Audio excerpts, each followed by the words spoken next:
Ali kako znam kad treba da se ulogujem, znači nema nikoga, noć je, ja nemam krevet, slab oklop, tako da, ne znam, ode u šumu, bit će jako interesantno. I pozdrav ljudi, evo nas opet nazad u Minecraftu, samo što je sada u pitanju neki drugi serijal. Konačno sam se pridružio Floxycraftu. Možete vidjeti po mojim alatkama i po mom oklopu da se bukvalno nalazimo na praktično skoro na početku progresa u Minecraftu. Pridružio sam se Floxycraftu pa zato jednostavno nemam ceo pristup svim resursima koje sam imao u preživljavanju. Sada kada sam prešao na iron alatke, jednostavno baš se primećuje razlika. Svakako izgradio sam jedan deo koji nisam svakako želeo da pokazujem. Želeo sam da izgradim platformu i mislim da je platforma prilično brutalno ispala, ali svakako na platformi bi trebalo da se nalazi sama baza. I pošto već onako malo sam zakasnio na sam server, želeo sam čisto onako malo da već krenem, da se upustim u samo građenje, zato što kao prvo zato što mi se gradi iskreno, a kao drugo da jednostavno ne bih ja bio jedini koji nema bazu. I End i Nether su praktično do jutros bili zaključani i kao što vidite, nemam elytru, pa čak ni drugi igrači nemaju elytru i mislim da je, koliko god da nismo navikli na to, mislim da je to zapravo jako dobra stvar, zato što nas tera na neke esencijalne mehanizme u Minecraftu. Znači, ja ne mogu da se setim kad sam ja posljednji put koristio konja, ali sada je on jednostavno esencijalan deo mog igranja, zato što u suprotnom moram da pešačim, moram puno da jedem, zato što se onda gube bataci, a i opet sam mnogo sporiji nego ako idem sa konjem ili eventualno sa brodićem. Tako da, svakako trenutno ćemo snimati malo avanture, zato što nećemo odmah da se bacimo na građenje. Avanture istraživanja i pronalaženja različitih ruda, pošto treba će mi kao prvo zbog armora, zbog svih alatki, da bi mogao što brže da prikupim resurse, da bi mogao da se bacim na građenje baze. Ništa, sve što možemo da uradimo je da se uputimo u ovu rupu koju sam našao. Ovo je, boga mi, prilično duboka pećina. Iskreno, baš bi mi dobrodošao ugalj, tako da ćemo ga prikupiti koliko god možemo. Vas dvojice ste taman stali onako spremni na klanje. Tako slabo udarao to. Zlato iskreno nikad neću odbiti i to ću da pokupim. Pa ima još dole, pa to mi kaži. Samo kako bi ja mogao da se dograbim one vode, možda je ona sa strane. Da, to je zapravo moja voda. To je voda koju sam ja pustio i samo sam bio u fazonu odakle ovo.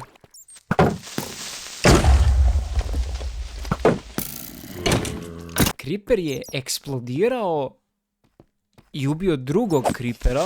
Moram jednostavno da prikažem taj refleks gdje sam samo čuo taj koban zvuk pucanja. Sada dok ja tražim ostatak resursa, želeo bih svakako da kažem otprilike šta je plan. Iskreno, želeo sam malo da eksperimentišem sa nekim drugim tipom građenja i napravio sam, kao što ste vidjeli, platformu na vodi da bih napravio tu i bazu. I vjerojatno ću povezivati više tako platformi iznad vode u jednu bazu. Ok, ovdje izgleda već neko bio. Ne veze, nastavit ćemo. Svakako nam je osvetlio put, kogo daje hvala. I tako ću spajati platformama bazu. Vidjet ću, pošto nemam bukvalno u borderu, pošto nam je svet ograničen sa samom granicom, granica se pomera, ali jednostavno ne postoji neka veća površina vode, barem ne da sam ja video, tako da ću pokušati da same ove platforme i dijelove moje baze postavljam da budu onako na vodi, pošto mislim da je vredno eksperimentisanja, zato što može da izgleda jako cool. Iskreno jednom čekam da zapravo prikupim sve resurse da mogu zapravo da gradim, jer ovako samo nekako ne mogu, imam ideje, ali kao ne mogu ništa da uradim povodom tih ideja. Vidimo na kom smo nivou, -24, dobro. Volim kako sam gledao te koordinate, kao da znam na kojim koordinatama se sada spawnuju dijamanti. Jednostavno, u OG Minecraftu, ok, crkni. U OG Minecraftu sam jednostavno znao ono, na 13. nivou, otprilike 11. i 13. tu su dijamanti i sad me ovo samo poremetilo. Volim što me poremetilo nešto što je izašlo pre nekoliko godina. Ali svakako pišite u komentarima ako budete imali bilo kakav predlog ili neku dobru ideju šta bi moglo još da se gradi, na koji način, ako već gradim tako na vodi, blizu vode. Tako da pročitat ću svakako i vidjet ću ako mogu nešto da napravim ili nešto da iskoristim da se i meni dopada. Tako da i vaša pomoć je vrlo dobro došla. Boga mi, ako ja uskočim dole, bit će mrtvih, a mislim da ću ja biti jedan među njima. Jo, gle đubre, znači, krije se tačno ako skočim na skeletona, skačem na creepera i zombija. Mada možda mogu da izmanevriram. Evo ga. Pretpostavio sam da će prići, to mi je najsigurnije. Naravno da je još jedan tu. Upucaj zombija, čoveče. To. Sad ti si na redu. Tako je. Bukvalno, znači, osjećam se kao najslabije moguće biće dok imam Iron Mač. Koliko je ovo blizu bilo. U trenutku sam samo mislio da će eksplodirati onako i da će mi samo ekran pocrveniti. Pa o tome ja pričam.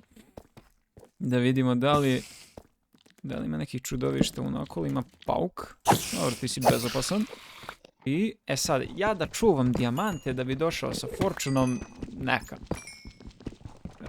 Svakako, dijamanti u ovako ovim novim update-ima, i to pod novim mislim ima godinu ili dve, ili više, gdje su dijamanti toliko lakši ono samo za nalaženje, tako da ne moraš toliko da se ustručavaš, da čuvaš, pa kao sa fortunom da uništavaš, tako da nije potrebno to cimanje.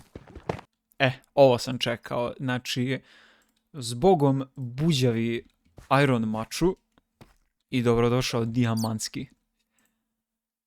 Mogao bi kad smo već tu i pik da napravim, ali svakako ću prvo da istrošim iron. A ne, veruj mi da te neću pokupiti. Znači, za ovo letiš u lavu. Uživaj. Ovo izgleda jako sigurno, onako, definitivno, onako, nije predskazanje da ću umreti, na primjer, plivajući u lavi. Neko je baš zbrisao geode. Ili sam ja iznad geoda. Aha! Znači, bukvalno sam samo prešao preko ovoga i bio po zonu, ma neko je zbrisao geode do te mere da samo gornjeg dela nema. I onda samo skapira, pa čoveče, imaš ispod tebe, kopaj. Izgleda da niko ovo nije dirao. Ali svakako kad uništavate geode, kad barem hoćete da ga uništite, ostavite ove blokove, zato što će oni nastaviti da stvaraju ove kristale. Ako njih uništite, morat ćete da tražite novi geode, a verujte mi, znači, geode, kad zapravo hoćete da ga nađete, nećete ga nikad naći. Toliko su nekada retki da to nije moguće. Kako se spustiti dole, a ne umreti? Pa nikako, idemo ovako. To ću da vidim. Trenutno je prilično vesela borba između mene i skeletona. Bukvalno sam zaboravio gdje je shield. A gdje si nestao? Jesi ti to propao dole? Vrlo moguće. Ali nisam siguran. Bukvalno skeletoni se samo odjednom stvore onako i strelom te obore tačno onako kad ne želiš. A pa tu si, druže moj. Šta sam? Brate, znači kad sam prvi put pomislio da je propao, nije propao, sad jeste. Evo ga još jedan. Ok, lapis. Inače ga nikad ne bih uzimao, ali mi treba experience, tako da šta god da vidim da trenutno sija, vrlo rado uzimam. Ali pazi ovo, znači volim što je Paša bio u fazonu kao gde ćemo beacon i ja onako misleći da pričam meni, ja onako dubokupna rečenica, ja predlažem neku pećinu i onda vidiš njega koji verovatno priča nekom drugom. Evo, upravo sam bio u Netheru da pokušam da dobijem što više experience mogu i prikupio sam određenu količinu kvarca, ali mislim da trenutno nemam nikakav dostupan kvarc, tipa imam baš na ovim visećim delovima, ali to je opet nedovoljno kvarca da ja baš rizikujem padanje u lavu.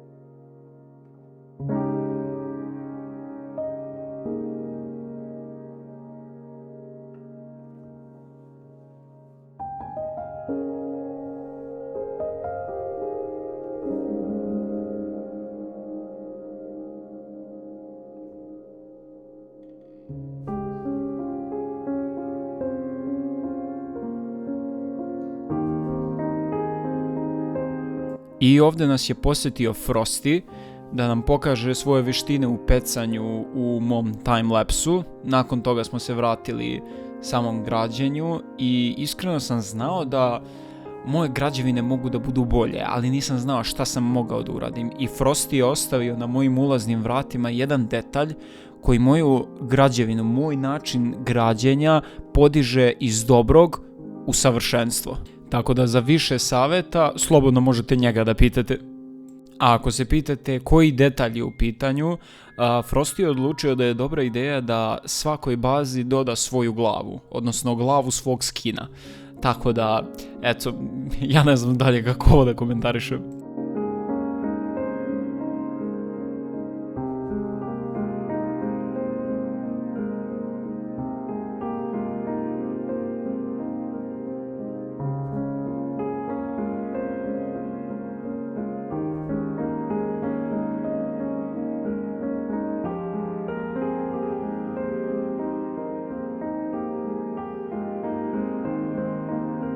I sad ćemo ubrzo vidjeti kako sam ovdje dodao bukvalno kuke koje će služiti isto kao u mom preživljavanju kuke za neke brodove, tako da pored uvek možemo da sagradimo tako nešto. I sada možete vidjeti kako kuća izgleda. Iskreno, cool je jako ispalo. Bilo je onako skepticizma da li će ovo sve da izgleda dobro, ali iskreno mi se dopada. Naročito zato što mi je baš puno vremena trebalo, zato što je materijal mnogo teže nabaviti, ali ovako mi je drago da gledam građevinu iz svih uglova. I cool mi je ovo kao, kad pomisliš da će se krov ovako tu završiti, da će tu biti kraj građevine, dodaš još jedan sprat.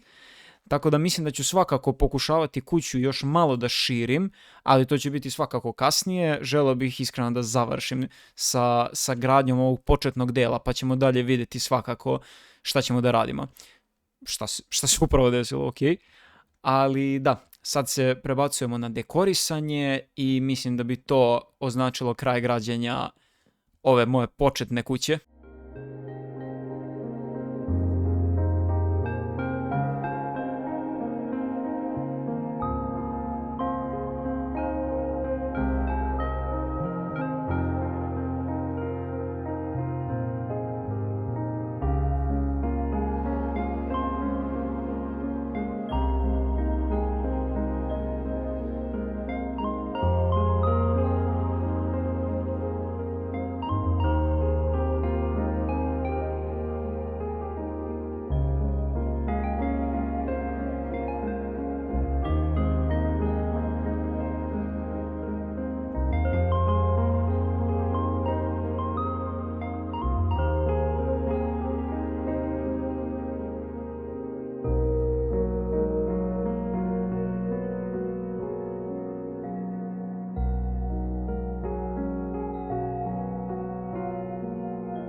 Bukvalno samo pogledajte kako iz više ovih uglova kuća kreće cool da izgleda.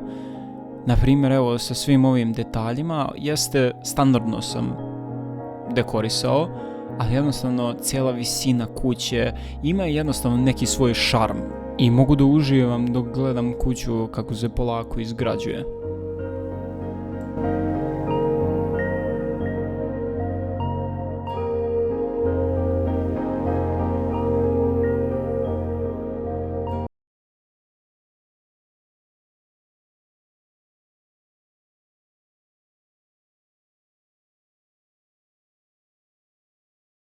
I iskreno ispalo je prilično dobro, tako da ovdje ćemo završiti epizodu i u sljedećoj ćemo verovatno povećati ovu kuću, preći na neke druge projekte i svakako da imamo veću interakciju sa drugim igračima, pošto koliko god da volim da gradim, želim opet da vidim šta drugi rade, kako rade i da imamo malo više interakcija. Tako da ovdje bih odjavio epizodu i iskreno jedva čekam da nastavim ovo dalje preživljavanje sa drugima na Floxycraftu. Tako da eto, ništa. Pozdrav, ja sam bukvalno sad skapirao da nisam postavio sve prozore, tako da ovo će na kraju biti odjevna špica. Ja vas pozdravljam i vidjet ćemo se u sljedećoj epizodi.